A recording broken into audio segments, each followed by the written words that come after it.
ஆன்மீக தகவல். இன்றைய ஆன்மீக தகவல் மகாவிஷ்ணுவினுடைய அவதாரங்களிலே மிக மிக விசேஷமானதும் கலியுகத்திலே வாழ்கின்ற மனிதர்களுக்கு நல்ல ஒரு வாழ்க்கை முறையை சொல்லித் தருவதும் ராம அவதாரம். ராமனைப் போல் வாழ வேண்டும். காரணமா, ராமனைப் போல் ஒருவனால் இருக்கவே முடியாது. அப்படிப்பட்ட ஒரு வாழ்க்கை முறையை வாழ்ந்தவர். நமக்கெல்லாம் மிகப்பெரிய முன்னுதாரணமாக வாழ்ந்து காட்டி, இறைவனாக இருந்தாலும் மனிதனாக பிறந்தால் இப்படிப்பட்ட கஷ்டங்களை பட வேண்டும், அவற்றை மற்றவர்களுடைய துணையோடு வெற்றி கொள்ள வேண்டும் என எத்துணையோ அற்புதமான ஒரு விஷயங்களை நமக்கு சொல்லிக் கொடுப்பது ராமகாதை, ராமகாவியம். இந்த ராமகாதையிலே, ராமகாவியத்திலே பாரத தேசத்தினுடைய மிக முக்கியமான இதிகாசங்களிலே ஒன்றானது ராமாயணம். இந்த ராமாயணத்திலே முக்கியமான காண்டம் சுந்தர காண்டம். இந்த சுந்தர காண்டத்தை நமக்கு ஏதேனும் ஒரு பெரிய பிரச்சனை இருக்கின்றது என்றால், அந்த பிரச்சனை தீர வேண்டும் என்றால் சுந்தர காண்டத்தை வீட்டிலே பாராயணம் செய்தால் சர்வ நிச்சயமாக நாம் எதிர்நோக்கி இருக்கின்ற மிகப்பெரிய பிரச்சனையானது தவிடு பொடி ஆகிவிடும். இது பலருடைய வாழ்க்கையிலே நான் கண்டது. ஆகவே இந்த சுந்தர காண்டத்துக்கு தனிப்பெரும் ஒரு சக்தி இருக்கின்றது. நான் முன்பே சொன்னது போல் நமக்கெல்லாம் ஒரு முன்முதாரணமாக, முன்மாதிரியாக இருந்து இந்த உலக வாழ்க்கையை வாழ்ந்தவர் ஸ்ரீராமர். அதேபோல் தான் செய்வதை பார்த்து பல நல்ல விஷயங்களை செய்ய வேண்டும் என்பதற்காகத்தான் அந்த அவதாரத்தையே அவர் எடுத்தார். ஒரு ரோல் மாடல் என்று சொல்கின்றோம் அல்லவா, கலியுகத்திலே வருகின்ற மக்களுக்கெல்லாம் ஒரு ரோல் மாடலாக இருந்தவர். ஜீவன் பிறந்தது முதல் கடைசி வரை எப்படி வாழ வேண்டும் என்று நமக்கெல்லாம் கற்பித்து கொடுத்தவர் ராமவீரர்.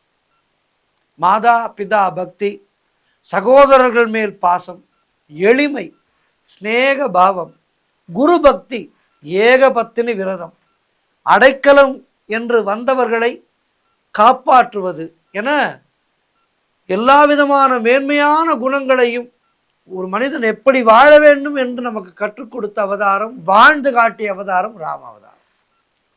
மூல ராமாயணத்திலிருந்து வந்தது வால்மீகியினுடைய ராமாயணம். மூல ராமாயணம் என்பது 100 கோடி ஸ்லோகங்களை உடையது.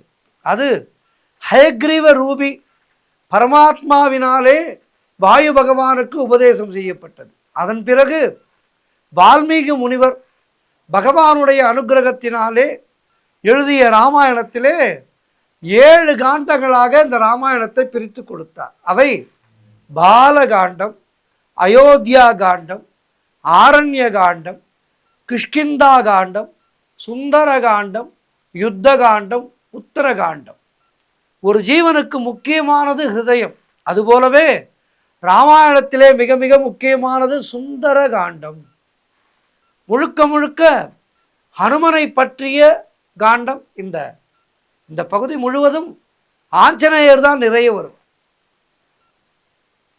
ராமாயணம் என்பது ராமர் நடத்திய ஒரு நாடகம். அந்த நாடகத்திலே சுந்தரகாண்டம் என்பது ஆஞ்சநேயனுக்கு ராமர் கொடுத்த ஒரு மிகப்பெரிய பரிசு. இந்த சுந்தரகாண்டத்திலே வருகின்ற ராமன், சீதை, ஹனுமன், வனம் எல்லாமே மிக மிக அழகாக வர்ணிக்கப்படுகின்றது.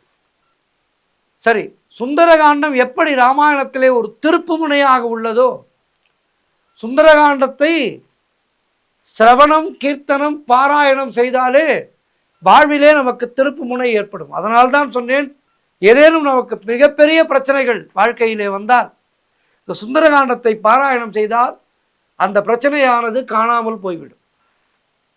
நல்ல விதமாக அந்த பிரச்சனை முடிந்துவிடும். ராகவேந்தரனுடைய பிராத சங்கல்ப கத்தியத்திலே வாயு பகவானுக்கு 32 லட்சணம் உள்ளது என்று சொல்கின்றார். அந்த அளவுக்கு சுந்தரமான அனுமனை பற்றியே முழுவதும் உள்ளதால் இதற்கு சுந்தரகாண்டம் என்று பெயர். ஹனுமார் ராமர் மேல் காட்டிய பக்தி, ஹனுமாரின் பிரபாவம், விவேகம், வேகம், பவ்யம், வாக்கு வன்மை அனைத்துமே இந்த சுந்தரகாண்டத்திலே நாம் காணலாம்.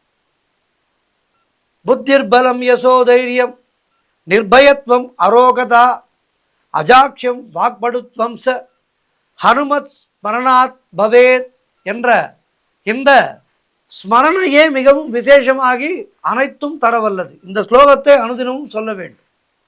அதேபோல் ராமச்சந்திரமூர்த்தி அகத்தியரிடம் சொல்கின்றார், என்னுடைய முதல் சந்திப்பிலேதான் அனுமந்தனுடன் நான் பேசும்போது ஒரு அக்ஷரத்தில் கூட தவறு இருக்காது, எல்லாமே புரிந்து கொள்ளும் வகையிலே ஏற்புடையதான நுணுக்கம் இருக்கும். இவ்விதமாக ராமனாலேயே ஏற்பட்ட பாராட்டுகளை பெற்றவர் ஹனுமன்.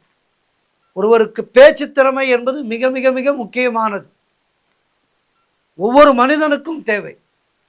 இவையெல்லாம் நமக்கு கற்றுக் கொடுப்பது சுந்தரகாண்டம். அதேபோல் மத்வாச்சாரியார் 37 கிரந்தங்கள் எழுதியிருக்கின்றார்.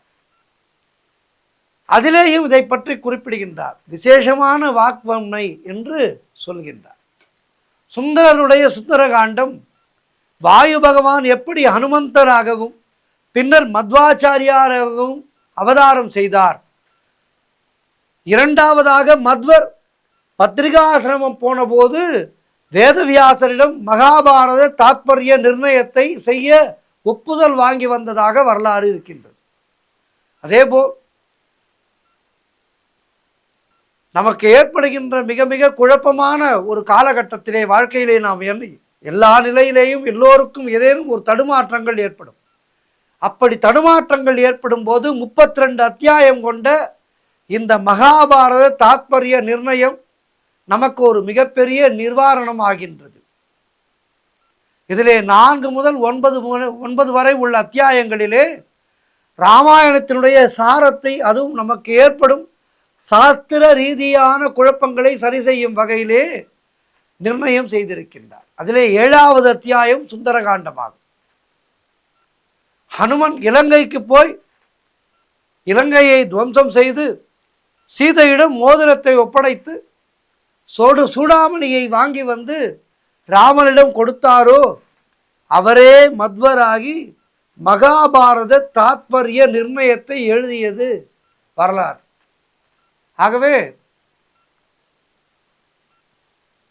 இந்த சுந்தர காண்டத்தை அனுதினமும் பாராயணம் செய்ய நமக்கு வாழ்க்கையிலே சிக்கல்கள் வராது. சிக்கல்கள் வந்தால் அவற்றை நிச்சயமாக ஆஞ்சநேய பகவான் தீர்த்து வைப்பார். இதிலே எந்த விதமான சந்தேகமும் இல்லை.